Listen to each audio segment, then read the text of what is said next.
Welcome to the show, everybody. Say hi over there. Hi. No, it's hi over there. Hi over there. There you go. Hey, I'm Hello. Corey Pratt. I'm Chris Ruck. And this is Craving Cars Live. Live Thursday night. We are live. You know what? Episode 16. Episode 67. It seems like 67. 16. I 16.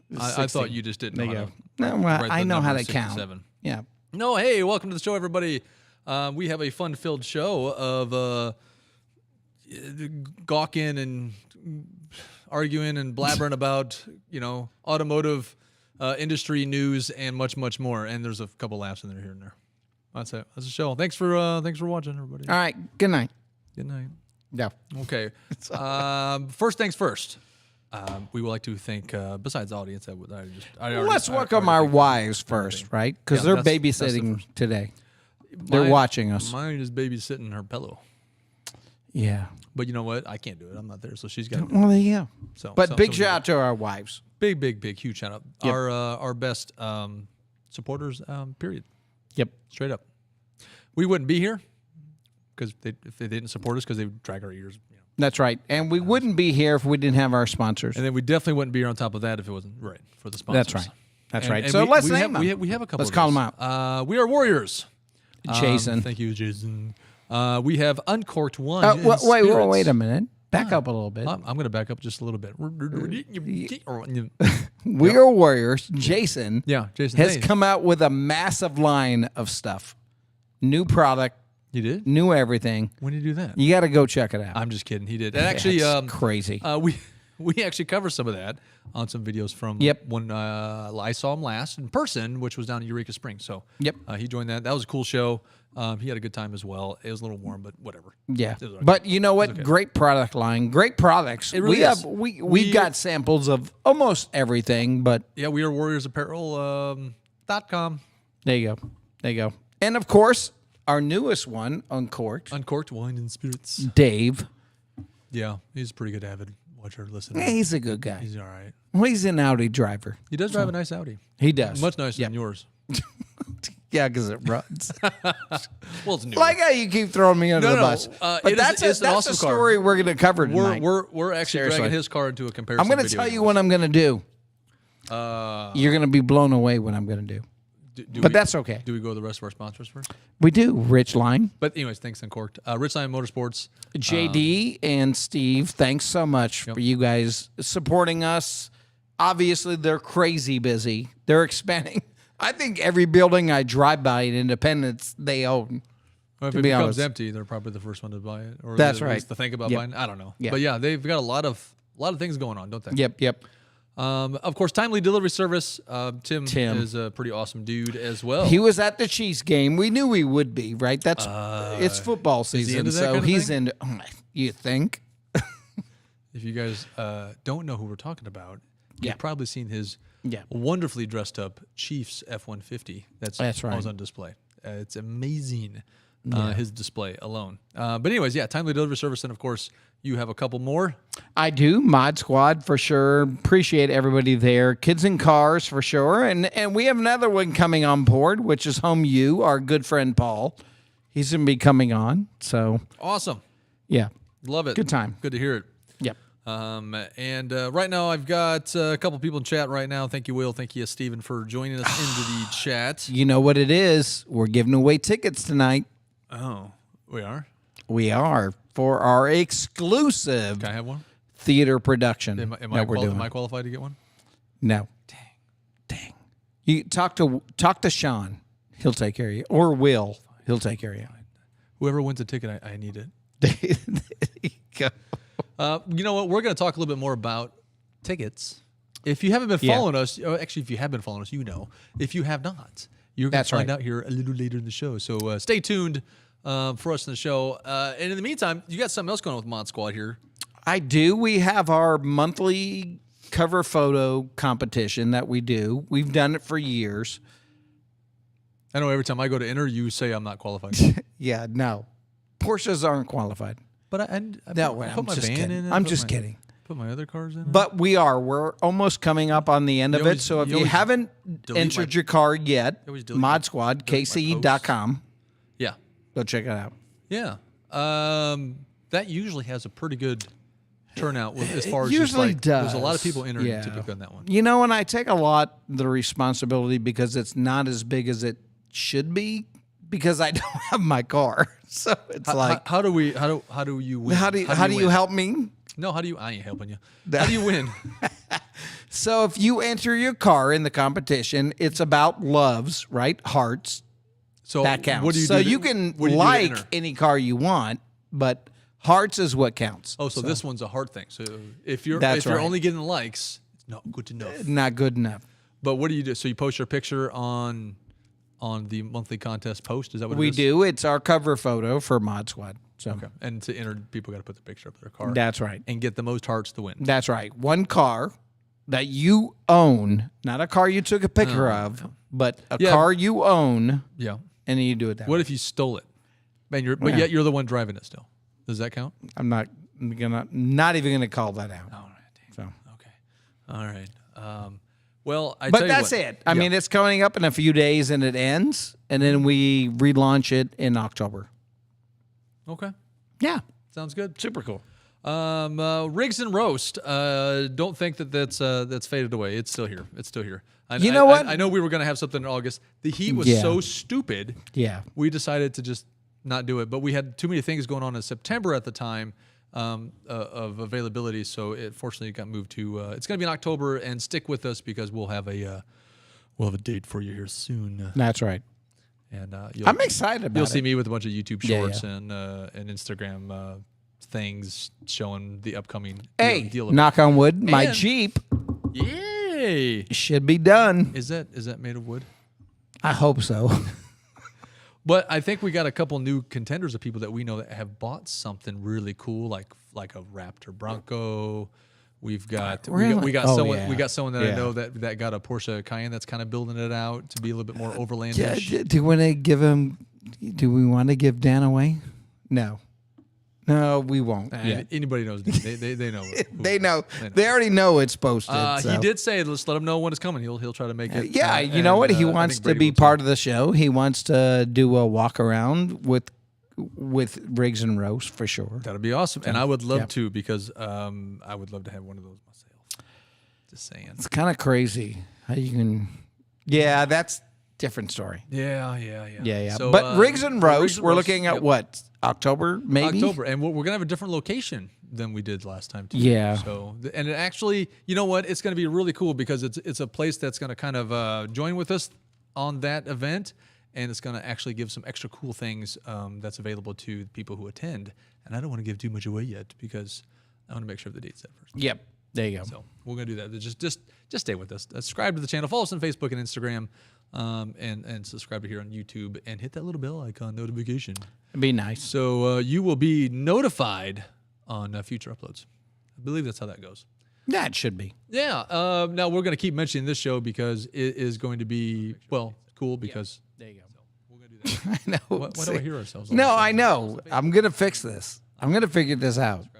Well, it wasn't doing that earlier. Well, I know. It'd be nice. So you will be... That's okay. We'll edit this part out. Let's talk to each other. Well, I figure it out. All righty. Well, we have Chicane has their annual... I got it. Ordeal. Fixed. Oh, cheers to you. There you go. Thank you. Home Use Online, Barn Finder, of course. Chicane, I've talked to Brad today. So I think part of our list is part of my list. So we'll figure that out. Okay. Well, we got Chicane's little open house ordeal. That's October 1st. October 1st. Yep. Yeah. You know what? If you haven't been there, and we did it last year. Yep. And actually, before that show comes up, I got a little snippet, some footage that we kind of snagged last time we were there that we'll put out. Yep. And our good friends from Learn Foundation, Geeks for Kids, are going to be there. Yep. Rebecca's already reached out, and we told her we'll be there and we'll support it. So absolutely, that's a fantastic foundation. They did some really cool stuff for some families. Yeah, I mean, and you know what? Of families. Too. Yeah, exactly. I mean, it's going to be a big deal. October 1, all day event. It's huge. I mean, huge. You need to be there early, or you're procking 3 streets away. Yeah, you're going to be down the street a little bit. Yeah. It'll fill it up. There you go. But let's talk about what we just did. Well, Flying H. Right. I thought you meant like when I got here today. Yeah, what'd you do? Picked on you. There you go. Kicked you in the shin. Probably. Smacked you upside the head. Flying H drag strip, which is being housed down there at the I-70 Speedway. It is the biggest news to happen in the Kansas City racing community in a long time. Yep. In a long time. Yep. And we were there. We were all day. We were invited to be there. Yep. We were there from like 8 a.m. till 5 or 6 p.m. Yeah, you supplied some wonderful DJ music. You know, it was great. It really was a great time. Announcements, and there was a lot of the old schoolers that have been around forever since the racing community. I feel like in Kansas City, there was guys there talking about their history, their past, and all that kind of stuff. But we kind of went around. It was a little meet and greet. Now, obviously, it was not a race event. The track isn't 100% fully finished, but it was a meet and greet to kind of show people the how it's looking. Yeah, the stats of it. Yeah, where it's at. And they're still looking to possibly even have this finished up maybe by next month, and possibly even still do some kind of a little. I hope so. Test and tune, a little something going on before winter really hits. Yeah. And that'll be nice. I'm assuming we will be there. We'll be doing a full walk around of the whole facility. Yeah. Once it's finished, showing you how cool this track is. You know what? I think it's good to separate the two, because I think I-70 Speedway, right, the dirt track, is separate from Flying H. It's a dirt oval track.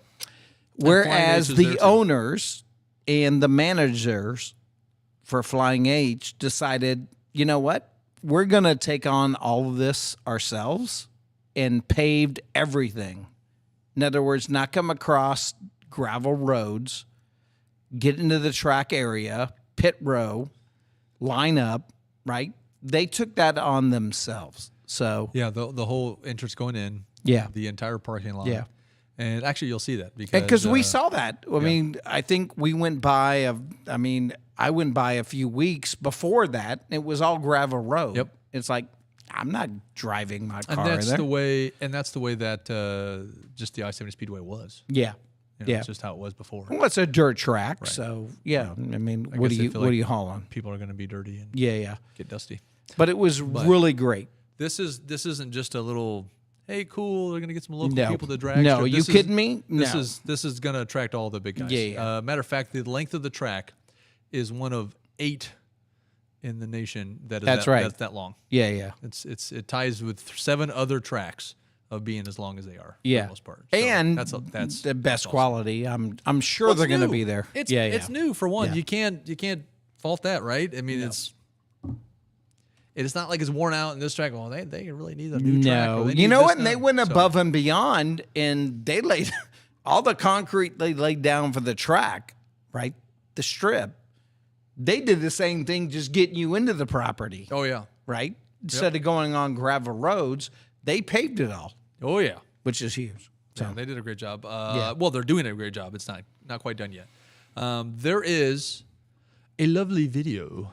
The full length video of it. But until then, what we want to do is kind of show you a little bit like what that greet meet was like. Can we? You want to do it? Can we show? Can we show them? Let's do that. Sure. Let's do it.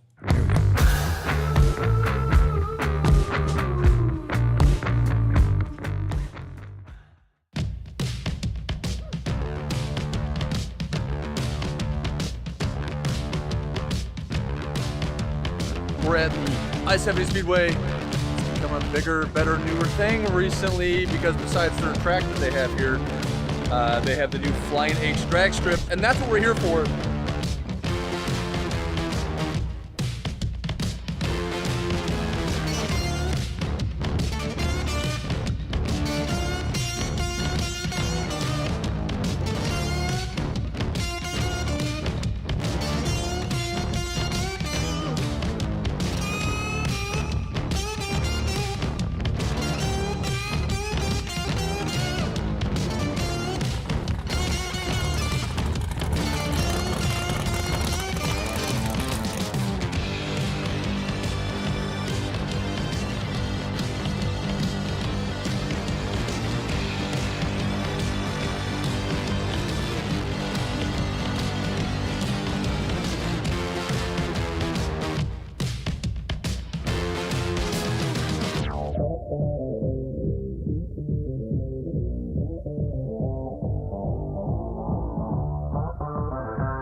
Oh, you know what? I got to tell you, that was awesome.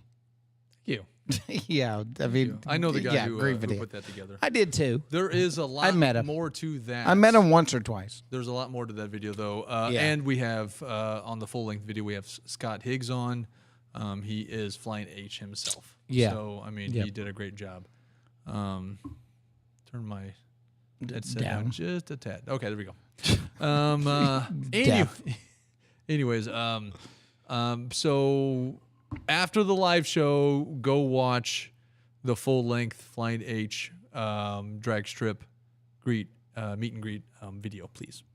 Go do it. Just do it. Yeah, it was good. Don't do it now. Finish watching this first. Yeah, watch us and first. then go back. There you go. If you've already seen it, awesome. When you get done watching this, go back and watch it again. There you go. Do your thing. Or whatever you want. You know what? It was a great time. Scott, Blake, they did an amazing job, to be honest. We've got much more dealings with them in the future. That's true. And I'm excited because it just looks like a wonderful, wonderful place. Yeah. I love it. We are getting a good amount of people talking about what are they talking about? Something that we're going to bring up really? here a little bit called a Dream Garage. Hey, do you want to discuss? Do you want to talk about EVs? Now let's go down the list so they all understand it. But I don't want to do EVs. Yeah, I don't either. But we're going to do this Dream Garage. That's right. And unfortunately, one of those categories we're going to do probably is an EV, but just because it's a thing now. So that's right. We decided to include it. And I know I'm throwing this for a loop. Okay. Matter of fact, I'm getting ahead of myself right now. We brought this up to each other the other day, and you kind of brought this up. It was what. But it was a great what cars would you actually have in certain categories of cars? Would you have if you had a garage and each garage door was its own special car? Let's say you had $5 million and you need to build a garage. I don't know. Will $5 million be enough to spend on mine? Probably not. No, I know where you're going. I think it'll be okay. I think it'll be okay. And we picked out 5 categories. Now here's the thing. How I used to do some of these categories back in the day a little differently, but we're gonna do one. Let's just do one at a time. We want to tell them what the categories are first before? Well, then we'll go back to the categories. Some of them might. Oh, okay. I might put it at the beginning, but if it's kind of scrolled up a bit. All right. So what we're trying to do is build a garage that captures everything that we want within 5 categories. Money, don't worry about money. Don't worry about whether the car, you can upkeep it. That's not even part of the category. Yeah, but we did break down the categories. We did. So here are the 5 categories we're doing. And they don't know it, but I'm going to add a bonus one at the end. Cool. You don't even know that. Good. So we got your daily driver, sports car, actual sports car, 4x4 SUV. Wait. Let's step back to the sports car. A little bit. Well, when we go into we the have categories, 2 categories of sports cars. When we go into the categories, I'll explain a little bit more detail. Okay. I just want to, 4x4 SUV. So an SUV, I'll talk about more. Super sports car and an EV, an electric. That's right. All electric vehicle. Yeah. And then build your ultimate and garage. Then 6 is bonus. But I'll let you know what that bonus is after we get through these. Now I'm gonna have to make something up. Yeah, he's probably thinking, I don't. My Malibu. He doesn't even know what the Malibu's gonna make it. I know. That could be. It's on the list. Well, if it's there, I don't know. We'll figure it out. Weirdo. All right, let's go into daily. Okay, everybody, your daily driver. Now, what I'm getting at here. Now, some people go, well, I've got a 18-inch lifted pickup truck with 87-inch tires on it. That's not daily. It's not really a daily driver. No. We're talking about something that is easy, like whether you're coming downtown or in a suburb somewhere or economical or on a. It's got to be economical, right? Subjective. Well, no, daily. You're not driving something that gets 2 miles to the gallon. Well, some people drive the truck I just mentioned daily, so I mean, and that gets negative. All right. Negative miles to the gallon. Okay, so we're already. So daily it needs to be an easy to drive, easy to get in and out of. Not something you're taking a ladder in. Not something you're having to strap a 5-point harness on just to drive it daily. Like an easy get in, turn the key. It's just simple seatbelt. Get on. You can get in out, park it, whatever. It doesn't necessarily have to be a 4-door car, but most dailies tend to be that way because they're kind of it has to be fairly practical. It doesn't need to be the most practical, but just fairly practical vehicle that's easy to get around. Now, with that said, What be your daily, Mr. Ruck? You know what? Haven't got it yet. Hold on. Let me tell you. He's going to tell us. I mean, one of these days. I'm going this way because I'm. Okay. Audi RS6. Okay. Because it's a station wagon, right? Oh, the new one. You're going with the wagon. 2020. You're going with right? the 2020 and above. What is that? Right? The RS6 Avant or something like that? Yeah, whatever. Okay. Yeah. So it's my daily. Because, most Audis are daily drivable. That's not bad. I mean, I'm not saying I'm going for 40 miles per gallon. You can fit 4 or 5 people comfortably in that. Right. That's very practical. Right. You can fit. You can go pick up an 85-inch TV and throw it in the back of that. There you go. Yeah. That's my daily. That's a very practical daily car. Now, I think so. I feel like you're thinking a lot like me. So before we go any further, and I tell you what my daily is. All right. And people probably know this, and Chris isn't much different than I am. We kind of think very sports oriented. Usually when we get a vehicle, and let's say there's no holds, we typically get whatever the best version of that is, and it typically tends to be the one with the higher horsepower or the more sport oriented. Yeah. Like for instance, when we have a Golf, we don't want a regular Golf, we wanted the GTI. And I'm going to ask our audience while we're on this: is gas mileage part of your daily options? Right? Because the RS6 is not getting great gas mileage. No, but it's better than a lot of SUVs. True, and it's practical. Although it does have a big, what is it, a V8 twin turbo? So it'd be cool. V8, so it's got more engine than some SUVs. Yeah, there you go. Well, you know what? If you want gas mileage, we're going to talk about an EV later. How about that? I hear those get pretty good gas mileage. Yeah, because they don't use gas at all. No. There you go. So that's kind of how it is, and that's how I think when we're looking at our picks, it's like I'm kind of looking on the performance. I'm going to call out some more people. So, anyways, with that said, my daily, as if this would be a surprise. You want to pick the manufacturer? What my daily would be? Because I know it's not American. I like your pick though. I do like your pick. It's not American. I guarantee you're European. I thought about a Malibu, and then I was like, nah. Is that what it is? Chris has one of those already. I don't want to feel like I'm copying him. Right. There you go. No, I am going to go with a Porsche. Oh, what a surprise. Porsche. All right. Let me hear it. No, Let me hear it. Which version? Actually, I would go with a 911 Carrera 4S. For a daily? A daily.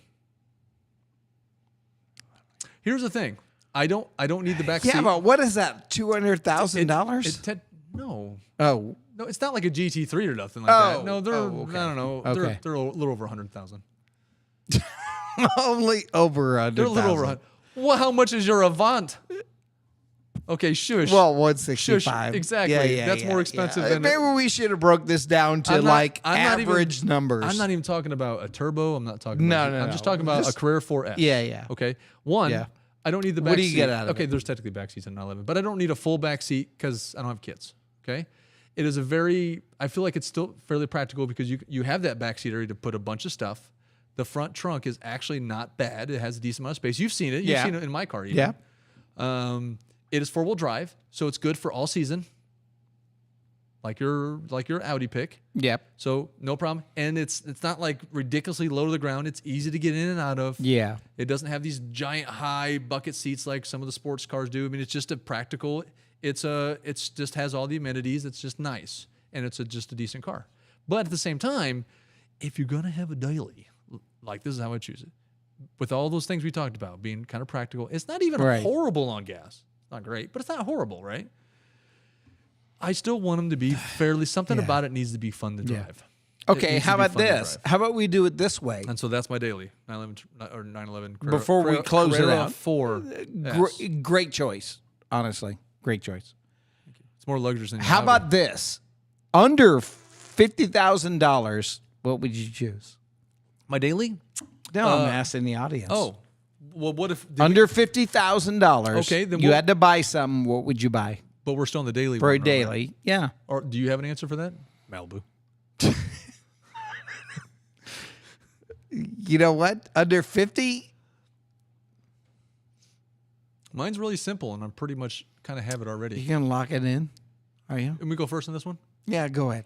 To be honest, a Volkswagen Golf. Under 50. And if I really wasn't, I'd go with the Golf R. All-wheel drive still. Yeah, but that's more of a single guy's car. It still can seat 4. Okay, how about people this? Extremely comfortable. The it's daily very driver has to be a family car. How about that? But we used our GTI as a family car. We did. You weren't hauling kids around. We did. Yeah, we were. Yeah, they were in high school. That's because you were greedy. They fit. There was more room in the back of our Golf than there was in our Honda Civic that we had. Okay, so you're saying a Golf, not a Passat. If it's under 50. Not a Passat. No, not a Passat. Then it's got to be a GTI or an R. I would take either, but if we're talking like a very all-season car, the Golf does have, well, actually my GTI is front-wheel drive only. It does really well in the winter.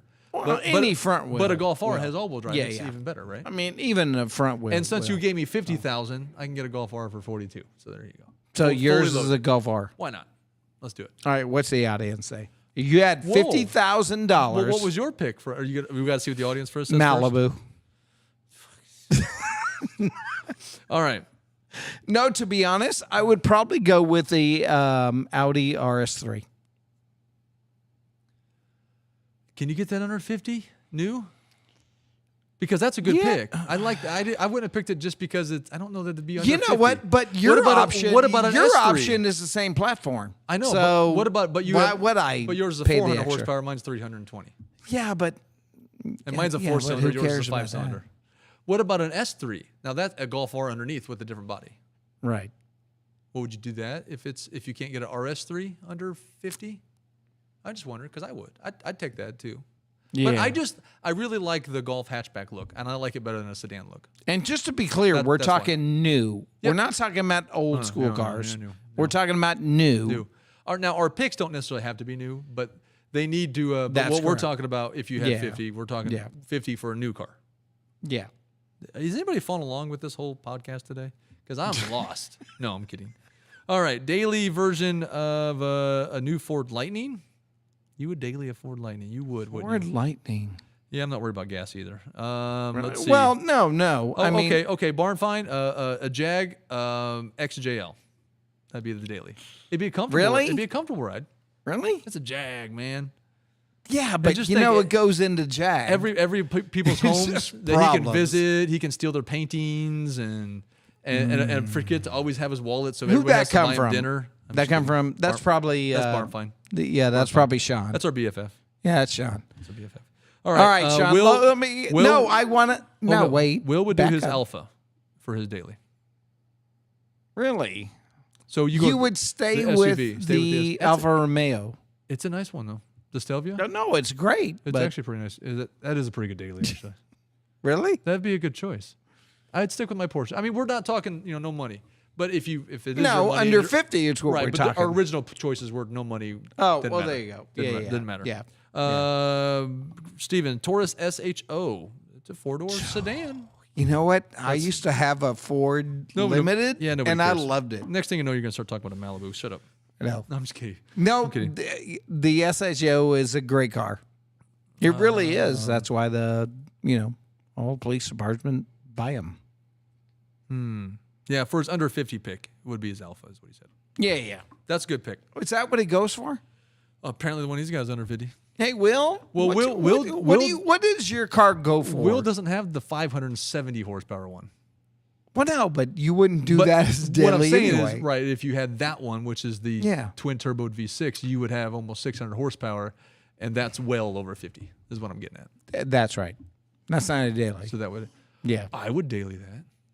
I mean, I'd rather have a 911. I'd rather have a 911, but I would daily that. I already got my dailies that I would do because I already got them. The 911 I chose, that Stelvio is faster than the 911 I chose. There you go. So there you go. Anyways, okay. Do you want to move on to the sports car? Yeah, let's move it. All right, sports car. Now, all right, wait. The idea of a sports car is that literally has to be classified as a sport, not a car that's sporty. Like my Golf GTI is a sporty car, but it is not a sports car. Right.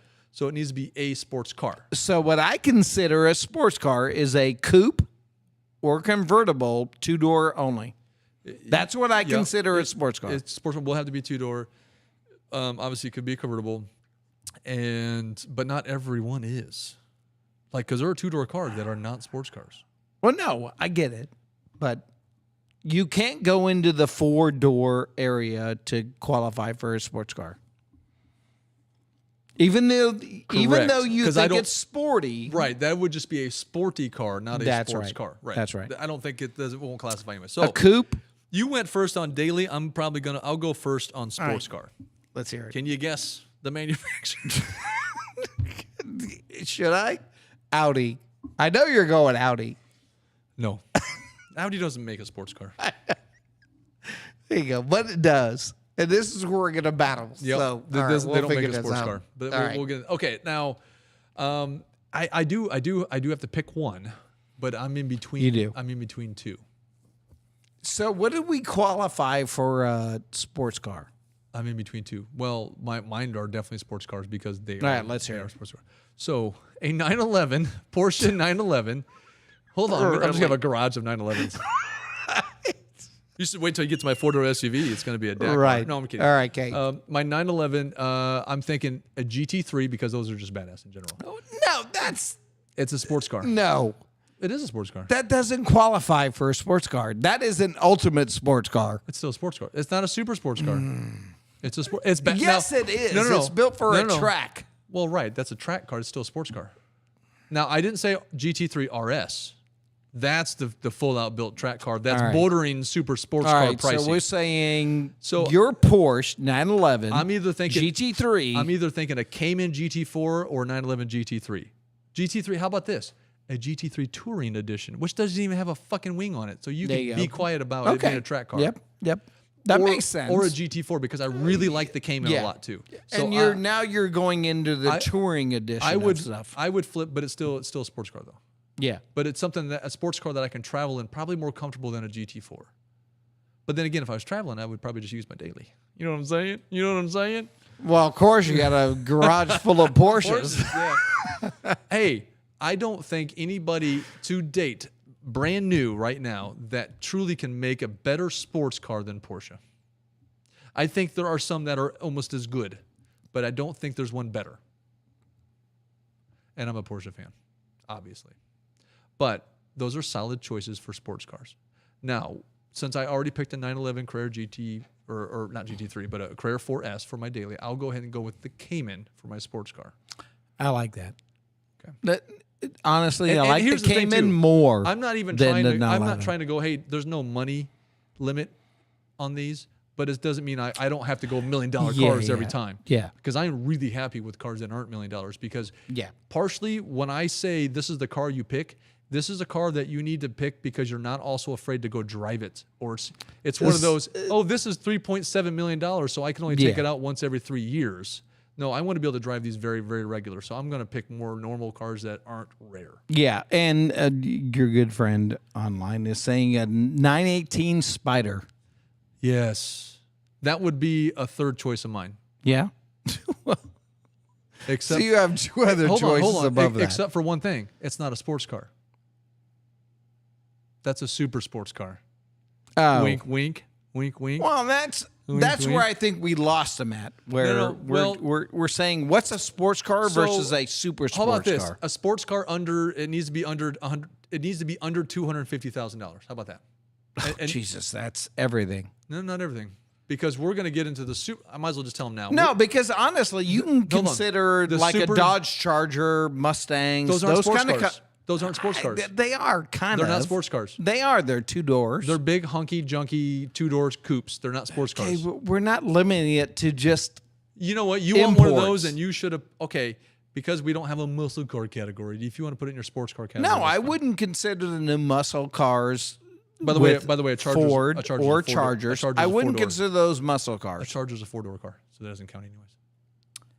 Bingo, bingo. Okay, Challenger. All right, Challenger. There you go. Camaro. There you go. Mustang. It's the same platform. They're not actually sports cars. Just so you know. Well, you know what we didn't do? We didn't isolate a muscle car. You're right, we didn't. So if you want to count one of those 3 as your sports car, you can. I would put that in the sports car category. A Corvette is a sports car. Yeah. I would put those in sports cars. But we don't have a lot of sports cars in America, so let's count those for sports car. And guess what my pick's going to be now? Oh, now you're changing. It's still Cayman. It's still Porsche. I did not change it. I did not change my opinion. There you go. But now the Challengers and the Mustangs can now speak up. I'll get back. Because what is really a true version of a sports car? Technically, what do you consider technically it to a be? sports car is a car. It doesn't even have to necessarily be a very fast car, but a nimble car that's typically very lightweight with only 2 seats. Right. That's a sports car. There you go. Like a Miata is a sports car. It's a true blue sports car, even though they're slow as can be. Yep. But they're very nimble. Yeah. They're only 2 seats. They're small. That's typically a sports car. Yeah. I agree. And some people might disagree on 911s being sports cars nowadays. The 918 Spider, that's pushing more to the super sports. Well, you know what? You can say under 200,000 for sports cars. If you think honestly, sports cars, anything under 100,000. You can get a GT3 fully loaded out, full out GT3 and be over 200,000. Well, yeah, but it's very highly priced. Different categories. A GT3 is still a sports car, though. A Challenger or a Mustang, no matter how you built it or bought it, will not line up with that car. We really just got to get through this category. We can fine tune this discussion another time about like muscle cars and race cars and stuff like that. But all right, what's your next? You didn't tell me your sports car, so don't you? RS5. Not a sports car. Nope. Audi B8. It's a coupe. It's not a sports car. Yeah, that's correct. But it is a sports car. But it's not. But it is. Nope. What's your version of a sports car? Nothing that Audi makes. Yes, there is. Technically, an R8 would be, but that's kind of in the super. No, that's category. super side. Right. That's the high end side. They don't build one. Not every manufacturer builds a sports car. Well, I guess it's a matter of what are you considering a sports car? A car that's a sports car.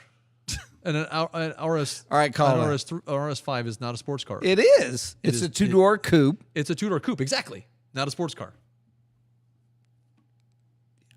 Just because it's 2 doors doesn't make it a sports car. You trying to tell me okay, so a Toyota Cressida is a sports car because only 2 doors? My RS5 version against your 911.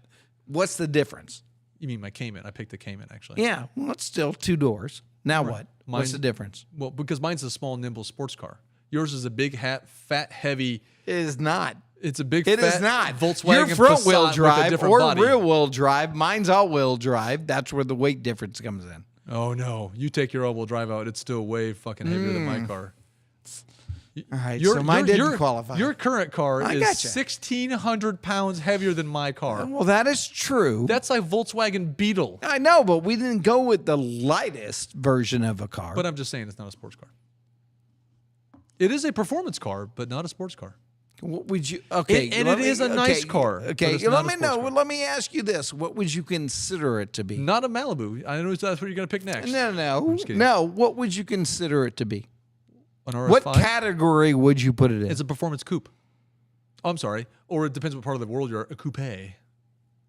Not a sports car. So nowhere in our list. I guarantee you watch sports car comparisons or best sports cars in life. Nowhere ever will you ever see an RS5 in that category. You want to know why? Because it's not a sports car. Oh, okay. It is a sporty car, though. All right. Well, the Cayman is. It's sad to say it's not because I love that car. I'm with you with it, but you got to pick something else. I think it's objective. You got to pick Let's something put it that way. All right, objective. What are the sports cars out there for everybody else? You decide now. What do we got? Steven, GT500 then. Sure. Yeah. We'll count that. Yep. We'll 2-door. An AC Cobra? Wait. We'll do that. Wait.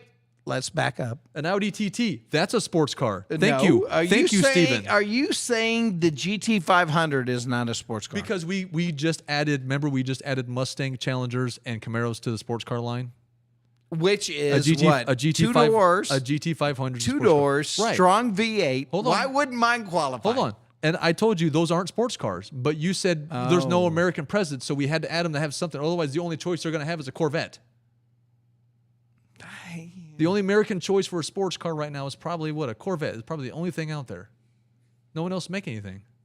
I think our interpretation of what sports cars are is different from the owners of the cars. The new Ford GT is not a sports car, Will.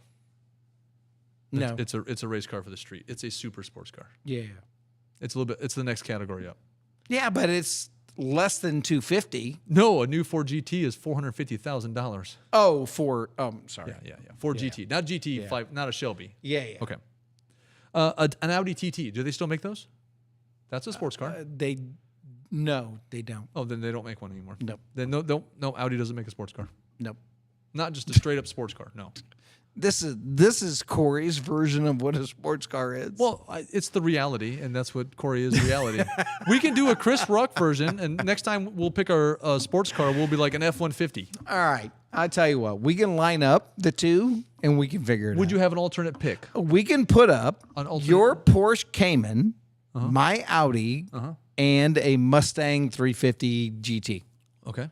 And we'll figure out what's what. What do you mean, what's what? Is it truly a sports car? Hold on. Or is it? What did I just say earlier? Sports cars don't necessarily have to be fast to be a sports car. A Miata is a sports car. And Why? That's the slowest fucking thing around. Why is it a sports car? Because it is a sports car. Why? Because it is a small, I'm going to ask the audience. Two-seater car. And also, I said So's mine. Two-seater car. You have back seats in yours. Well, okay. Oh, you're saying two... You're saying you're qualifying a sports car to be two-seat only. Yeah, no, they're not actually. But, I just thought I'd throw that out there. There you go. Yeah, Because a Toyota GT86, that's a sports car, and that technically has back seats too. They're little tiny, nimble cars. It's a small, nimble car. All right. It doesn't have to be fast to be a sports car. Let's move on. I think all of us live in the world, the sports car world. I think you need to pick an alternative to your RS5. No. Why would I? Because it's not a sports car. It is. It's exactly a sports car. It's exactly okay, what would you consider a muscle car? It's a coupe. It's a true V8. It's a coupe. Right, that's it. It's not a sports car. Okay, so is a Mustang, so is a Challenger. Just like, so is your Porsche. Just like an RS7 would be a sedan. No, it's not a sedan. It's a coupe. No, there's a difference. Not an RS7. There's 4 doors in that car. That's a sedan. Well, that's what I'm saying. That's a sedan. Right. Mine is not a sedan. I know. Yours is called a coupe. That's called a sedan. It's not called a sports sedan. It's not a sports car. Sports car. No. What wouldn't be? How is mine? Okay, let me put it this way. Between your Cayman, my Audi. Well, what's the difference besides your motors in the back? Well, that doesn't matter. It could be a front engine car. That part okay, so what's the difference? Let's break it down that way. Over 1,600 pounds for one. No, you're not saying pounds wise. You're saying a sports car is what is a sports car? A small, lightweight. I said that earlier. It's a small vehicle. It's a smaller vehicle that's lighter weight, and they're very nimble. They don't necessarily have to be like the best handling. That's not necessarily what it's all about. It depends what you spend on. I mean, obviously, you spend $15,000 on a brand new sports car. It's not going to perform like a $100,000 sports car. But I mean, that's a sports car. They're sporty. Now, see, I think those are more along the lines of back exotics. in the day, we used to have sports cars, and then there was other cars.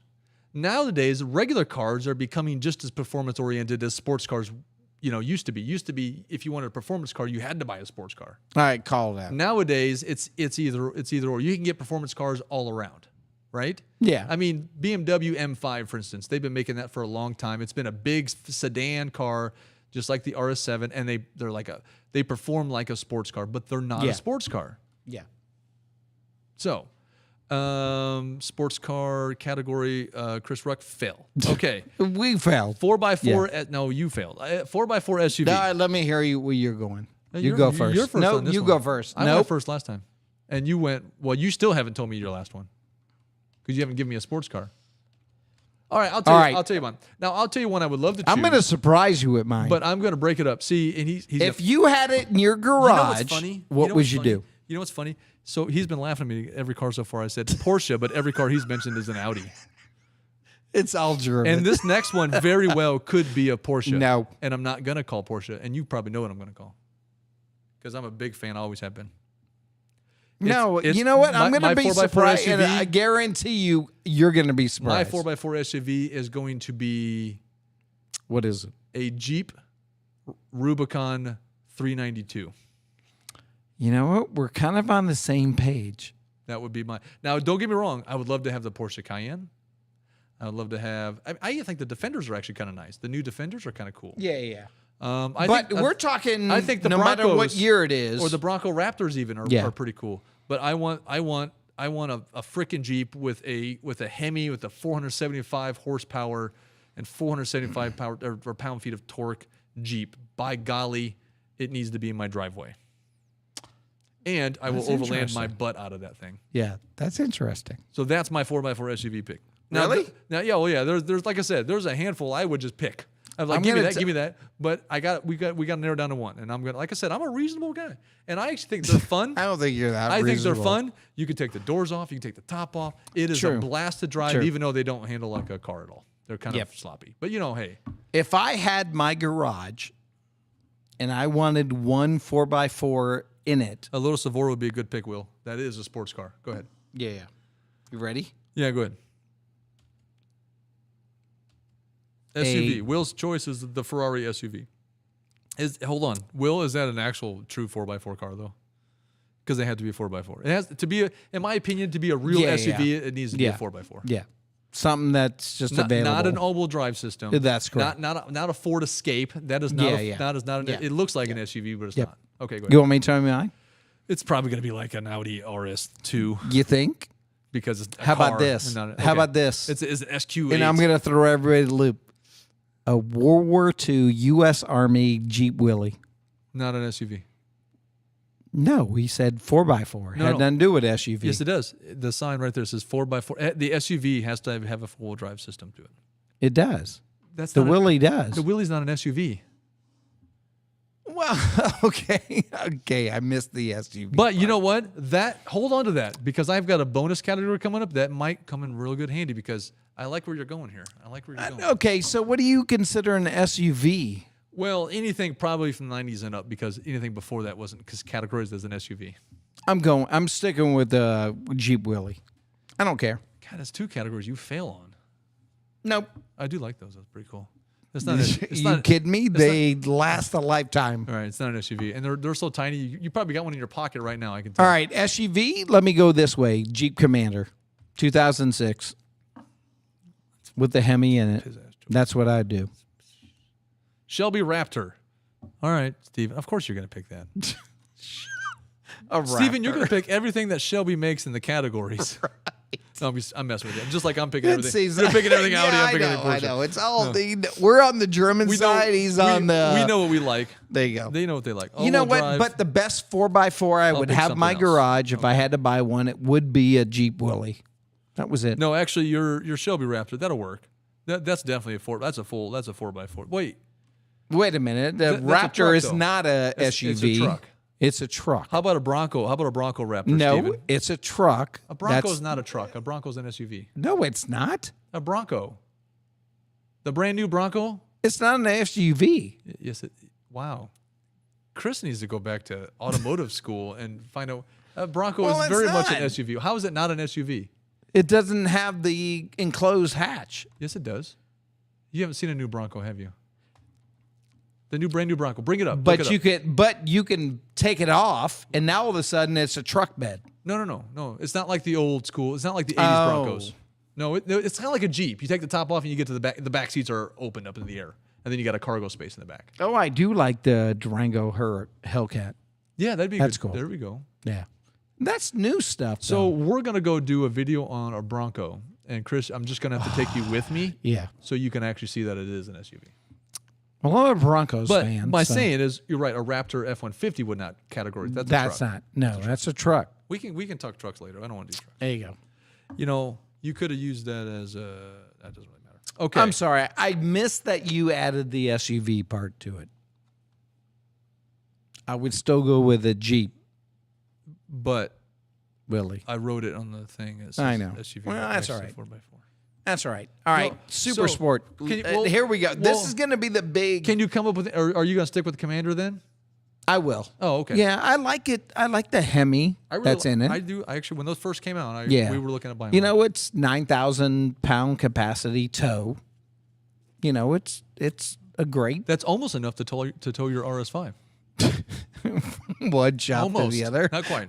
Unfortunately, I got to get it out of the shop that it's in. So All right, let's move along. All right, now, Super Sport. This is going to be a big one. Now, this is one. It needs to be a minimum of $250,000. Minimum. Now, this is MSRP, not some like dealer markup thing. It doesn't matter. $250 and up. Yeah.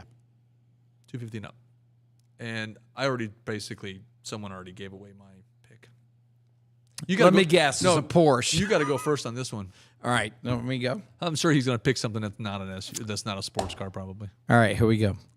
And I changed the category from super sport to exotic, like high-end exotic. That's what a super sports car is. There you go. Exotic car, you weirdo. All right, Lamborghini. Or you can say a hypercar. I mean, that's all right. Here we go. Ready? Yeah. Lamborghini. Those aren't super sports cars. FKP 37. Those aren't super sports cars. I'm just messing with you this time. Well, I know you are because I researched it. No, that's fine. No, Lamborghini. Yeah. What? Which one? I'm sorry. It's different how you pronounce it, but SIAM. Is there any way you can show us a picture? Cyan.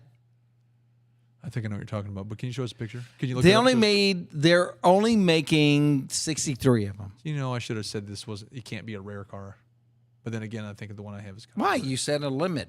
Yeah, the number is $3.7 million. A lot of super sports cars are limited, aren't they? That's just how they are because they're so high dollar. Well, of course they are. They're not mass producing these things. Well, it's not like a Lamborghini Dodge Neon. A kick-ass choice on the Lamborghini. Okay. And it is the first hybrid version. Barn Find says a 68 Chevy K10 for his SUV 4x4. That goes down the suburban route. That does. It does. It's an earlier version of SUVs, but they weren't categories of that back then. But that's fine. Right. I'll count that. Yeah, I'll count that. That's a good one. It's better than it's an SUV. We've moved on. It's more of an SUV than a Willys. Okay. Yeah. Koenigsegg. Of course, you're going to pick that wheel. Hey, that was in my category too. That's in my top 5. Koenigsegg. Koenigsegg, Agera or Regera or no wait, am I saying that one wrong? Yeah, you are because it has nothing to do with Lamborghini at all. A Ford GT. I wasn't talking about Lamborghini. Lamborghini is not the only super sports car. I'm talking about a different. Well, I know. I'm telling you my choice. Yeah, we already heard yours. We're moving on. I'm going to the audience. A Maserati MC20. I laid out all the facts, and you're just blowing me off. No, it's a cool car. There's only 3 made. I get it. It's it's not only 63. What engine's in that one? It is a V12, but it's a hybrid version, and they have a energy pack that's built into the transmission. That's cool. That doesn't count. No electrification. I'm just kidding. My God, this is too easy. You know what they're named after? Horsepower? What's the horsepower? 807. Fucking hey, that's cool. That's almost as much as the one I'm taking. I know. And here's the funny thing: not saying the fastest. So what you're saying is that Lamborghini is a hybrid. This is the only Lamborghini, the only supercar that's ever been made in a hybrid version. That's hilarious because I'm picking one that it's no. I'm picking one that also is a hybrid. Concept. It's a freaking hybrid, and it's the concept. It's the only super hybrid one. All right, name it. I know where you're going. Is your Lamborghini a concept only, or is it a production? No, car? It's production. Oh, okay. 63 only. Got to be production. I know we didn't say that, but it's got to be $3.5 million to buy one. All right, we already know my choice. You guys said it earlier in the chat. A 918 Spider, Porsche 918 Spider, and it's a hybrid, and it's over 800 horsepower, more than yours. Thank you. Yeah, but how much? It's like 880 something horsepower combined between the how much is 610 horsepower V8 naturally aspirated V8 with the think twin or triple electric motors in it.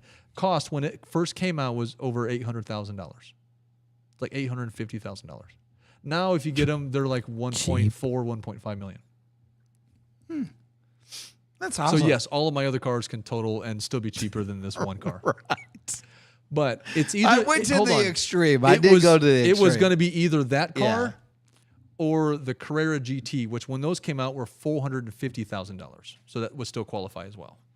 And that is a naturally aspirated V10 with 608 horsepower or something like that. Yeah. That and with a 6-speed manual. You and the manual. So that would be a very... We don't want a manual. It would truly be between those two cars. I actually think the Carrera GT is a much more beautiful car, but I would almost be more afraid to drive it than the other one. So I'm going to pick the one that I would go out and drive more often, if that makes sense. That makes sense? And the reason being, because when you get to a car that's so rare, that's going up in value so much, and it makes you like more paranoid to want to drive it. Oh, because something can happen to it, and it's not going to be replaceable. Yeah, we're talking a garage full of stuff. And I believe they made more 918 Spiders than they did Carrera GTs. So it's actually less rare. So why would you buy these cars if you can't drive them? If you were scared to drive them, why would you buy them? That's why the ones I'm all we had this conversation before. This is why all of my picks are ones that I will take out and thrash. Yeah. Agree. I will take my 4x4 SUV. I was going to make a joke and say a 911 Dakar, but it's not. But it's not an SUV. But you know what? It's four-wheel drive, but it's not an SUV. Yeah, if you can afford a $3 million car, you should be able to afford to drive it. You should. Yeah. Like if I picked a Bugatti Chiron, for instance, like what 3 to 3.5 million or something like that. Yeah. I would hope that I'm going to go out and drive the hell out of it. I would hope. I wouldn't buy a car that just sits in the garage. Wouldn't do it. But I think a 918 Spider is a much easier car to drive. Like you can daily that car. I'm not going to pick it as my daily because it's not the practical car. Yeah. But it's an amazing car. So so far, are we predictable? Because if you guys know us, are we predictable? Like obviously. We haven't gone over the last one yet. I know. 3 out of my 4 choices so far have been Porsches, and the last choice is an EV. And guess who makes a really awesome EV car? Let me guess. Porsche. Porsche really does. But here's the thing. It's not, all right. What are you going to choose? It's not going to be my EV pick. All right. Let me know. Let me know you what didn't your see EV that pick. coming. No, I'm surprised, to be honest. What, do I got to go first on this one? Yeah, you do. All right. Mine's pretty predictable. Mine is one that you take 2 things I'm not a fan of, you put it together, and somehow I'm a fan of. And it's the Rivian pickup truck. Yeah, but that's like... That's millions of dollars. No, it's not. It's about 100,000 if you get one fully loaded. The Rivian? The Rivian, yeah. It's the truck. They make an SUV and they make a truck. Oh, okay. I want the truck version because the truck has a cool little slide out like kitchen thing. Yeah. And since you know me with the overlanding thing, you could actually overland in this truck provided you can charge. Yeah. Riggs and Rose. So anybody with the Rivian, make it out to Riggs and Rose, show us your build, and we'll shoot a video of it. There you go. But I will pick the Rivian. I think it's the T1R or whatever. Why'd you go that route? Because I'm not a truck fan. I like trucks. I do. But I'm not a big truck fan. Like if you get a truck, it's because it's a purpose of utilitarian. You're hauling something, you're towing something. That's correct. And I'm not we talk and make fun of the EV thing all the time. Like, hey, you want to talk about EVs? You're like, no. I'm like, neither do I. But we're going to. Right. So with that said, it's weird. You take the truck that I'm not the biggest fan of. You take the EV that I'm not the biggest fan of. You put them together, and I actually like them. Out of all EV stuff, I like the trucks more than. I mean, there's the Lightning, the Ford. It's kind of cool, but I'm going to be honest. I like the Rivian so much better than the Ford because it's a little bit smaller truck. Yeah. The towing capacity is almost the same. It's a smaller truck, and I don't like the big giant trucks. Just for driving around. I can actually drive just a regular pickup, like a Rivian pickup around and probably be like, hey, this is kind of cool. But I would also take it camping. I could use it to haul shit because it'll haul like, I don't know what the towing capacity is, like 7,000 or 8,000 pounds or something like that. And so it could even tow any of my, locally, obviously, not very far, but I could tow any of my cars locally if I needed to or whatever the case is. And just that's my EV choice. Have you ever seen the inside of one? They actually are a very nice layout. They're very nice layout. I can't tell you. My alternate EV pick would be a Porsche Taycan, which is their car. If it was to be a car EV, hands down, I think the Porsche Taycan Turbo S is the best one around. Really? I like that car a lot. Now, yes, there's the Rimac. There's these awesome, just super sport like EVs that are just amazing cars. Yeah. But once again, I don't want to have to be afraid to drive it on regular public roads. So I would pick like a Taycan. I mean, how much performance do you need? Is 4 seconds, 0 to 60, not fast enough for you? Right. City driving. I mean, come on. Yeah. I mean, these aren't cars you're taking cross country. Stock 9-second quarter-mile cars not fast enough for you? I mean, look at the reality. Much better. But you know what? There you go. The Rimac Nevera. Yeah, and the canoe. What is a canoe van? Canoe van. It's an electric van. By who? Canoe. It's a new brand. Seriously, it's a new brand. Really? Yeah. They're really cool looking. I haven't seen it.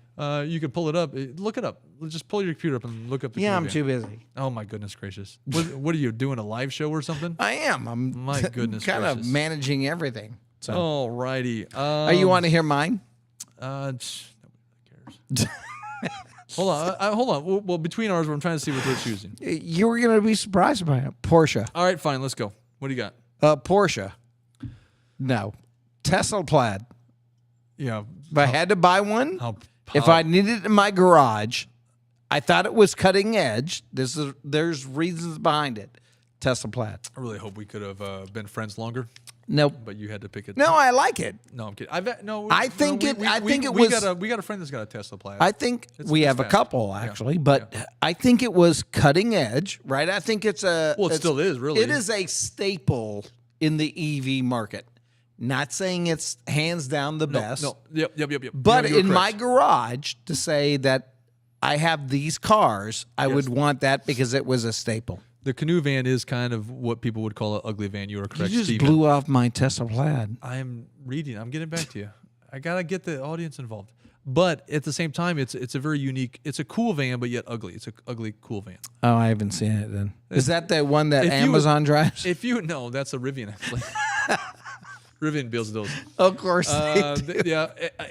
Amazon owns a lot of stock in Rivian right now. A lot. So that's a solid choice. I like the Tesla because I think it set a staple that everybody else is building off of. Not that I love Tesla. Here's the thing with the Plaid, though. So obviously there's a lot of EV cars that have come out after that are faster than the Plaid. But they also cost way more money than a Plaid. Okay, name one. Because Tesla Plaid is 19060. Yeah, well, that doesn't really matter. Just to 60. Asking. Okay. Just asking. The Rimac Navara. What's that zero? What is it, Will? 1.6? 1.5? And there's another one that's like 1.5 or 1.4. And hold on. Where the Tesla Plaid will get to a quarter mile in the high nines, the Rimac would do low eights. That is a huge difference. Yeah. But here's the thing. The Rimac is also 1,900 horsepower compared to the 1,020 horsepower of the Plaid. Yeah. How much does a Plaid cost? 100 and some change? 150? 150-ish. Right. Yeah. You want to know how much a Rimac costs? 20. Can I buy it today? $2 million. What? $2 million. No. It's a super sports car. No, hell no. You need to look that one up. No, we did it. Look it up. We did it. We even played the video for that it. one. That one. Remember how no, it just that's embarrassed? A different car altogether. Remember it embarrassed a Lamborghini Aventador? Different.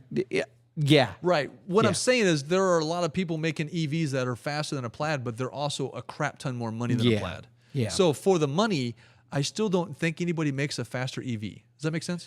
Yeah, I agree. So I agree. I get your pick. I think they were cutting edge what they did because all these cars came after the Plaid. Here's the thing. That also came out after Porsche announced their Taycan. Yeah. Their Taycan ended up being faster than their Model S performance. Yep. So they came out with the Plaid, and now that blew the Taycan away because, I mean, come on, it's got over 300 more horsepower than it. So, of course, it's going to be faster. But here's the thing.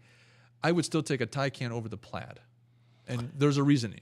I think the Plaid looks nice. I think Tesla always did a great job with design, but they all kind of look the same. But the Plaid is definitely different. You know a Plaid if you pull up on it. The interior quality in the Porsche is way better. Agreed.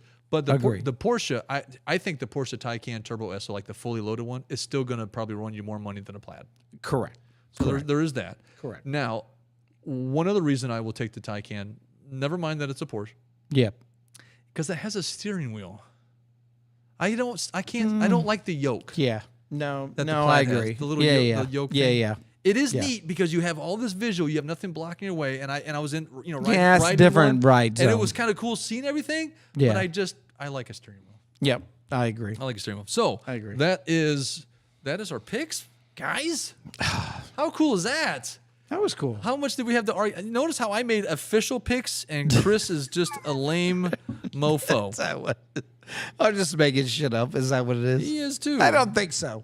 I think I knocked mine out, and you were just your Porsche. I'm like your Porsche. I'm Audi. No. That's kind of where it lives. I only did 3 out of my 5 were Porsches. Yeah.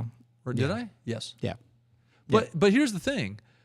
There's a lot of cars outside of Porsche that I would have picked for those too. But hey, if it didn't matter and our wallet was deep, That's what I would pick. Even though there are more expensive sports cars I could have picked, there's more expensive EVs I could have picked, there's more expensive SUVs I could have picked, but those are the ones I like the best. But there's others that are very close seconds. And then there's others that you pick that aren't even what the category is. And then your close seconds aren't still in the category because you're an idiot.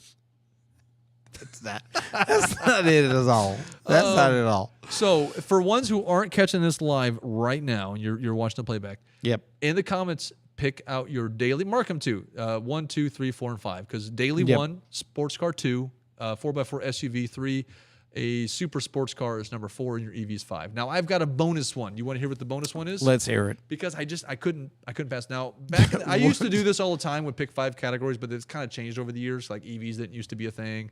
All right, let me hear yours. Instead of dailies, I used to pick what's your favorite sedan. Instead of like EVs, I would be like your favorite truck, or I might do what I'm going to add here is the bonus. Your favorite classic car.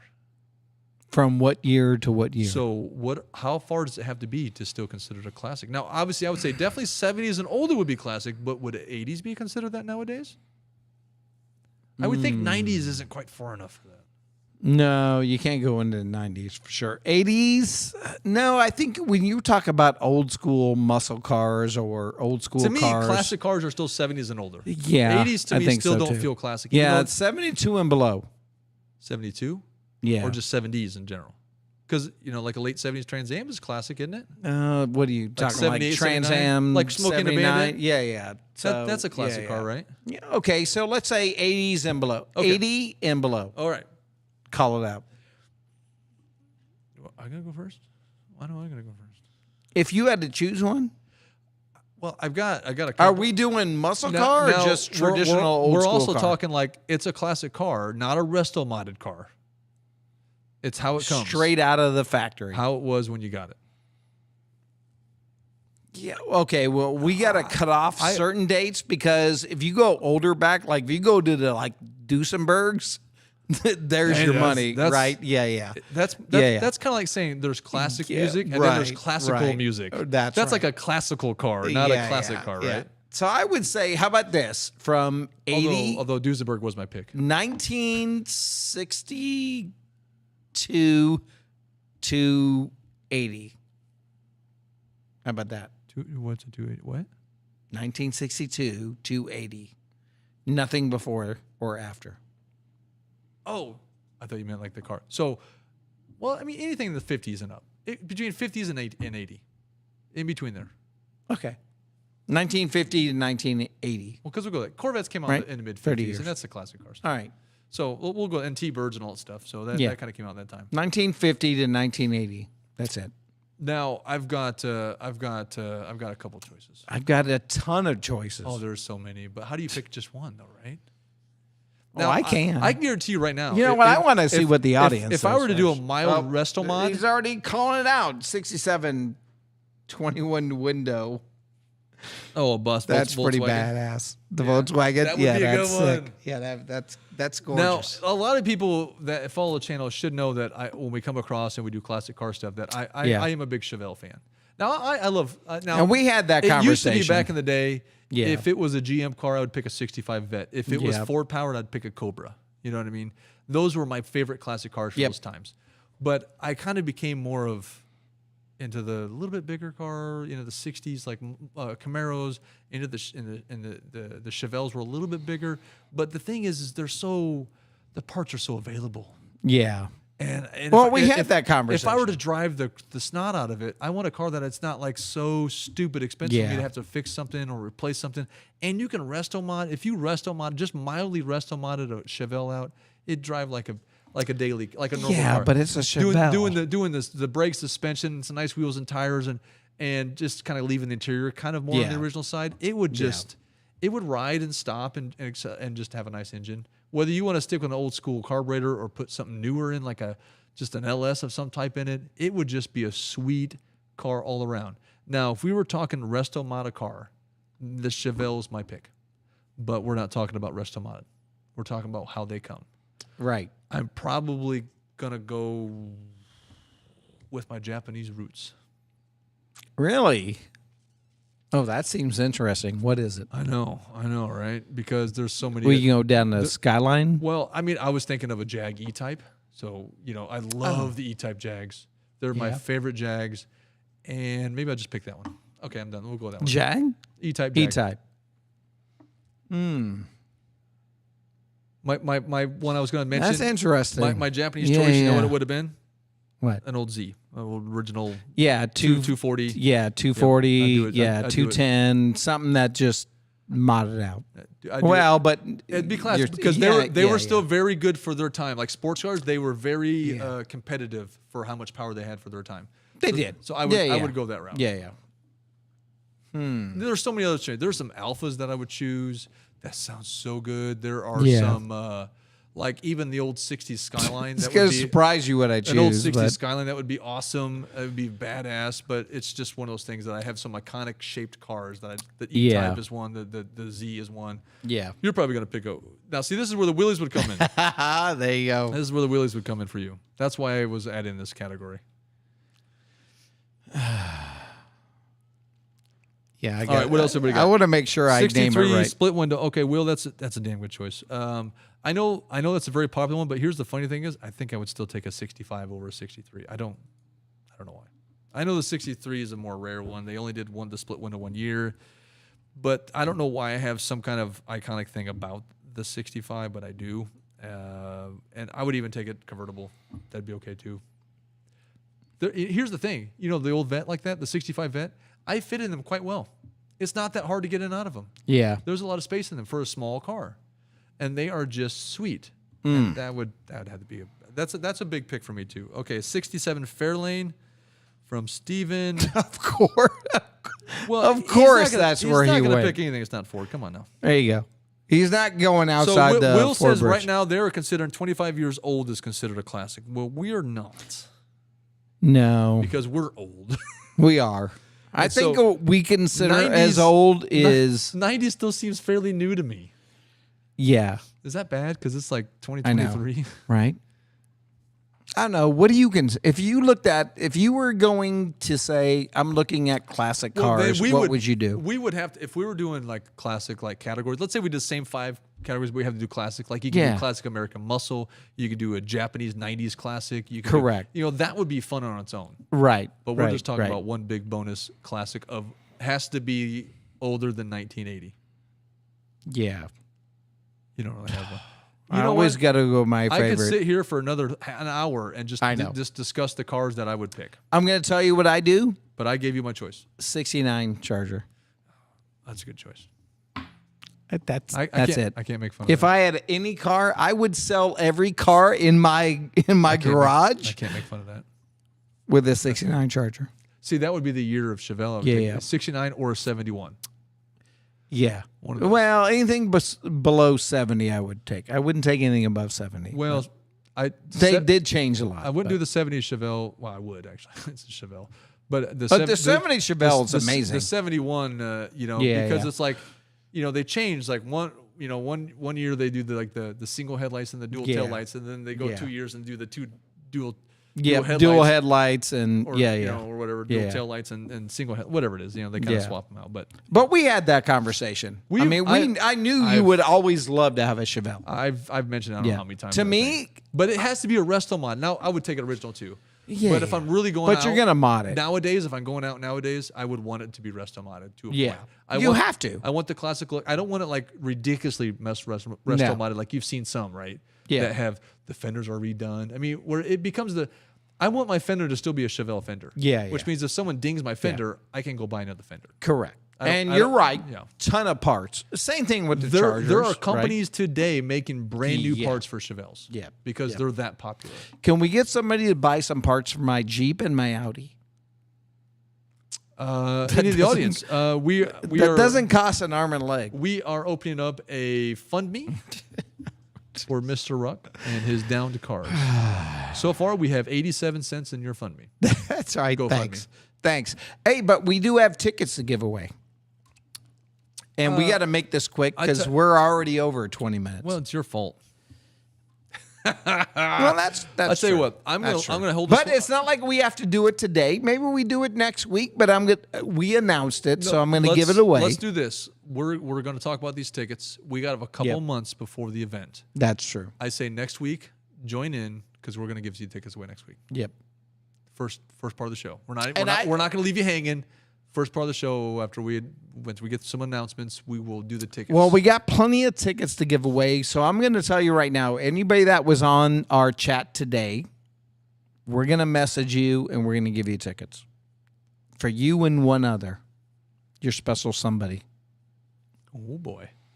And then we'll give away more. Why don't you tell them about the tickets and the event and what's going on with it? You know what? We're teaming up with a release of the Ken Block documentary that's going on Prime Video. We're going to be streaming it live here in our theater, 300-seat theater, 20-foot screen. I will put some pictures up. So, guys, make sure you're following us on Facebook, Instagram. Yeah. You will see the theater. I will throw a picture up for you. Yep. So you can see it. And we already know who's been online, who's always here for us. Those guys, they're taken care of. Actually, and a wife or significant other. We've broadcasted in the theater room before. We have. So 3 times. You guys should already know what it looks like. Yep. But it is nice, and it's going to be great. It's very nice. It's very cool. Yep. So we'll reach out to you, and we'll let you know. We'll give you tickets, get you a front row, and enjoy the show. So all one of you are going to get a free ticket. Yeah, only one. Just kidding. I do want to thank everybody who has participated in the chat, to Will, to Barnfine, to Steven, Miller, to all of our Mod Squad friends. Day Sleeper. We've Paul. got Paul. Home you. Thank you. And I know there's more of you that are listening that aren't necessarily chatting in, but that's fine. I've done that many times on podcasts where I don't really participate so much on it, but I do. Like tonight. I participated at the very beginning, and I'm in it. You are in it. I'm in it. I'm the sane one keeping the podcast straight. That's right. Like you're crooked. That's right. That's right. You didn't like any of my choices. I'm kind of upset. I got to go home and rethink. I loved every one of your choices, and I even like the choices that you made that weren't in the category. So that's awesome too. Very good. Very good. So that was fun. It was. I like that. Yeah. I wish I would have got to educate you more on what an SUV is and what a sports car is, but that's okay. There's other days. I'm gonna forget 3 seconds after we stop the broadcast. I know. I'm going to do the same thing. No, I think your picks were awesome. Even if they were a little off category.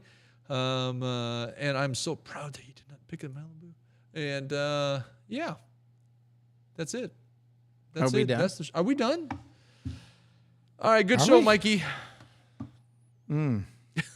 Thanks for joining in today, guys. Once again, I do want to thank our sponsors. We are Warriors, Uncorked Wine and Spirits, RICHLINE Motorsports, Timely Delivery Service. Of course, we do have Mod Squad on there, and Kids and Cars. Please pay them a visit. They're all on social media. Yep. They're all on their things. We have and links. Our new ones that we're going to be dealing with. Oh, we got I-70. We got all kinds of stuff. Flying guys, H. we got kinds of stuff. Yeah, we got all kinds of stuff. Hey, did we tell them that we had all kinds of stuff coming up? We have all kinds. We got good. Stay with us. Share this out to everybody, guys. Really, truly appreciate you. I am Corey Pratt. I'm Chris Ruck. And to remember, all you cravers out there, keep craving.